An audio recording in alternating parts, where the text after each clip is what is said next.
बातें जो भारत सरकार कह रही है हमारे बारे में, इस ऑपरेशन सिंदूर के बारे में, सब झूठ है। ऐसा कुछ हुआ ही नहीं। इसमें जीत तो पाकिस्तान की हुई है और हमारे देश के जो विपक्षी नेता हैं वो भी यही बात कह रहे हैं। इसलिए अगर आप आज पाकिस्तान के विदेश मंत्रालय के स्टेटमेंट को पढ़ेंगे तो शायद थोड़ी देर के लिए आपको ऐसा लगेगा कि ये राहुल गांधी का स्टेटमेंट तो नहीं है।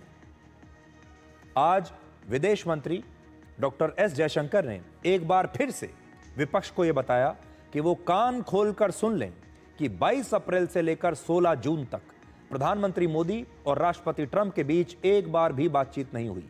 और आज राहुल गांधी को उनका यह बयान एक बार फिर से सुनना चाहिए। उन तमाम लोगों को यह बयान फिर से सुनना चाहिए जो ये सोचते हैं कि भारत और पाकिस्तान के बीच यह युद्ध अमेरिका ने रुकवाया था या फिर वहां के राष्ट्रपति डोनाल्ड ट्रंप ने रुकवाया था। इस पर भारत के विदेश मंत्री भारत की संसद में क्या कह रहे हैं, आपको इस पर यकीन करना चाहिए, न कि किसी दूसरे देश के नेता पर। Sir, I would like to respond to I would like to share with the House how the world responded to this. One, sir, it's very important for the House to recognize that the UN Security Council passed a statement.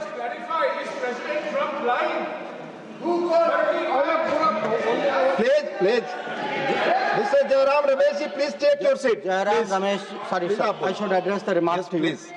Sir, मैं उनको कहना चाहता हूं वो कान खोल के सुन लें कि 22 अप्रैल से 16 जून तक एक भी फोन कॉल प्रेसिडेंट ट्रंप और प्राइम मिनिस्टर मोदी के बीच में नहीं।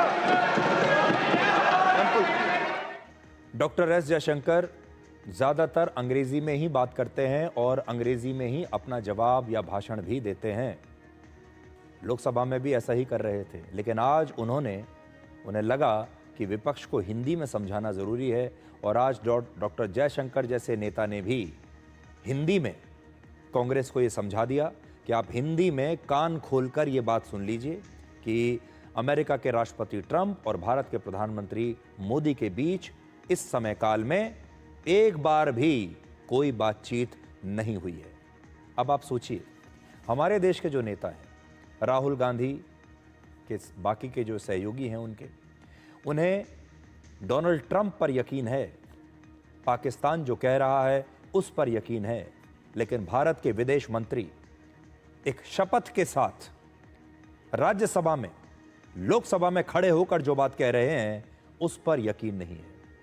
और कई बार हमें ऐसा लगता है, आपने भी देखा होगा, सबसे ज़्यादा दर्द तब होता है जब हमारे अपने हम पर यकीन नहीं करते। सबसे ज़्यादा दर्द तब होता है जब हमारे अपने हमारा साथ छोड़ देते हैं। सबसे ज़्यादा दुख तब होता है जब हमारे अपने ही हमारी किसी जंग में हमारे साथ लड़ने के लिए तैयार नहीं होते, बल्कि हम पर उल्टा सवाल करने लगते हैं। आज आप भी इस दर्द को महसूस कीजिए।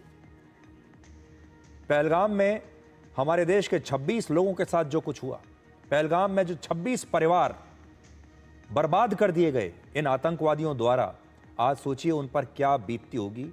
लेकिन आज आप सब के लिए और पहलगाम हमले में मारे गए लोगों के परिवारों के लिए हमारे पास एक बहुत अच्छी खबर है जिससे आपके दिल को बड़ी तसल्ली मिलेगी। गृह मंत्री अमित शाह ने आज राज्यसभा में ये कहा है कि पहलगाम में मारे गए लोगों के परिवारों ने उनसे कई बार ये कहा कि जब भी इन आतंकवादियों का एनकाउंटर हो तो उन्हें भी ठीक उसी तरह से सिर में गोली मारी जाए जैसे इन आतंकवादियों ने 26 लोगों के सिर में गोली मारी थी।